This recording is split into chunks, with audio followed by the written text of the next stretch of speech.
Hi, everyone, and welcome back to Exiger Nexus, where I have the incredible opportunity to bring together our experts and illuminate this really critical and increasingly topical intersection of economic and national security. I'm Cody Gerfine. I'm thrilled to be joined by Carrie Whippen, Brandon Daniels, and Matt Hayden again this week. So welcome back, everyone. And I want to jump right back in. All three of you bring such a deep understanding of the most important issues to the market and to our clients. And Brandon, you've been called on in this last week to deconstruct the massive issue with supply chains on Bloomberg Radio, Yahoo, Cheddar Newsy. Am I missing any, Brandon? I'm not sure. But they keep coming. So I want to take a different approach this week with Nexus, with this audience. So talk to me. What are we seeing immediately with supply chains that our clients and our listeners must plan for? And here's sort of the behind the scenes angle, right? The deeper dive piece. What does our audience need to be anticipating as we go into Q4 and beyond? And I'd like each of you to talk to me about the next 6 months, 1 year, even 3 years down the road. What is keeping you up at night? And Brandon, I'm going to start with you. Sure, yeah. So I mean, for me, if I look at 1 month, 1 year, and 3 years, in the 1 month period, it's obviously the supply chain crunch is creating an incredible constraint on what we're able to get.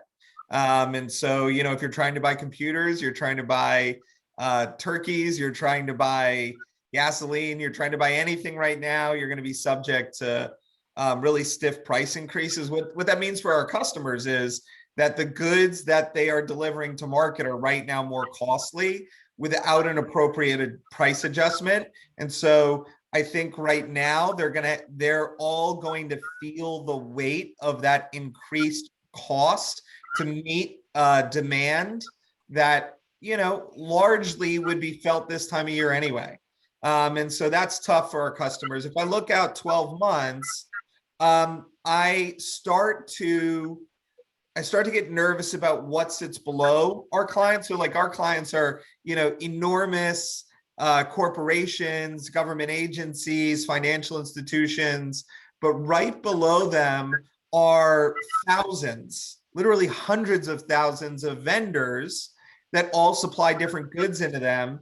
And they are not able to weather this kind of storm, right? They're not as resilient and can't deal with price increases in downstream goods, or can't deal with issues where, you know, they're unable to get product, or where they can take a hit on the balance sheet for 6-9 months. And so when I look at 6-12 months out, I'm really encouraging my customers to do active financial health monitoring, right? You really have to understand your vendor and your vendor's financial health for the next 6 to 12 months, because you're going to start to see the little pieces of the avalanche fall, especially as PPP funding wears off and some of those other things happen.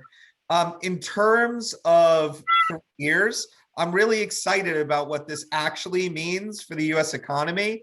I think we're going to see wage adjustments. I think we're going to see innovation. I think we're going to see kind of an anti-monopolistic set of activities as people think of innovative ways to deliver things out of new jurisdictions.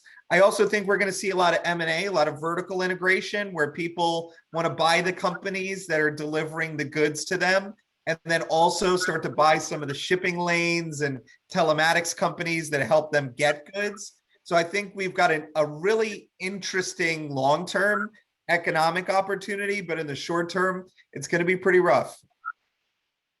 I'll jump in there with all the great positivity Brandon just shared.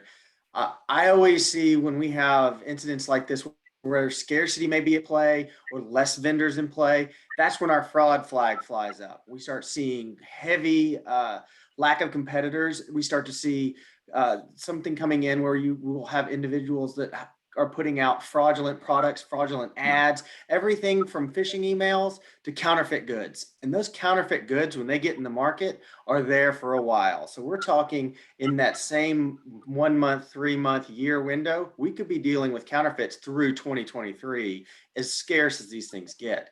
And that causes us to really have to dive in and see where our sources of sources are, so that we're getting legitimate goods and services, as opposed to people just trying to make a quick buck because things are more expensive or because they're harder to get. So they're trying to jump in at this time. Yeah, Matt, I'll jump in there because, as you know, all three of us saw, but just to remind our viewers, you know, in the COVID-19 response, which we were fortunate to be able to support DoD, HHS, and FEMA in the Joint Acquisition Task Force, you know, they had us doing the vetting of those critical medical suppliers up front to inform those investment decisions into the critical medical supply sectors.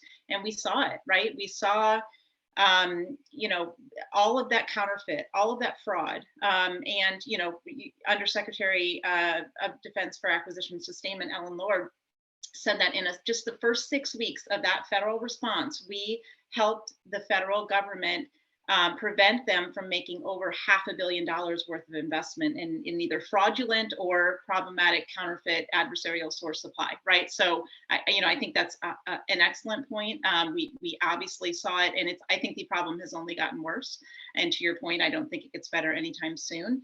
But for me, I guess, Cody, to the original question and topic, what do I worry about most as it relates to the downstream impact, or kind of looking out a year or 3 years? Let's just take the current microelectronic shortage. You know, everyone saw the article last week, I assume, on China's supposed test of a very new, powerful type of hypersonics missile. And you know, that if it's true, if you believe it, that missile could easily attack the U.S. from an unexpected direction, and, you know, such as the South Pole. So if our missile defense systems and warning radars are pointed toward the North Pole, we'd be completely vulnerable. So, you know, if you look at that threat, right, and how that ties to supply chain. I was reading something by former Undersecretary of Defense Mike Griffin for Research and Engineering, and he said, you know, we really need to be stockpiling our hypersonic missiles to counter this threat. And he actually referred to it as an arms race, and one that we did not start, right? So from a forecasting standpoint, I worry, and I'm always thinking about the warfighter, obviously, and our clients, and how can we help? But I have a very big concern that our ability to continue to drive innovation for these advanced technologies required for hypersonics weapons and systems and other critical programs will suffer, because the warfighter needs of today will always be a priority, right, from a sustainment standpoint. So I think ultimately the longer term view, you know, just looking out from a forecasting standpoint, is we'll lose even more ground from a great power competition perspective. As obviously evidenced last week, we can't rely on China to slow down. And then the last thing I'll say, I also worry, Brandon, I'd love your thoughts on this. I know we're almost out of time already, Cody, but I worry that the whole defense acquisition apparatus is really not designed in a way to enable the right amount of insight into either innovative technology related programs, kind of the future warfighting technology programs, or current warfighting acquisition programs, to enable those really informed and nuanced trade-off decisions to even be made. It's just not how the system is built today. So those are some of my thoughts. Yeah, I mean, I think that's a great point. It is not built to forecast the future need, right? So there are a few items that are sitting out there today in sort of an innovative space, whether they're raw materials or their chips or their electronics or their navigation systems, that really don't have a practical use at the moment.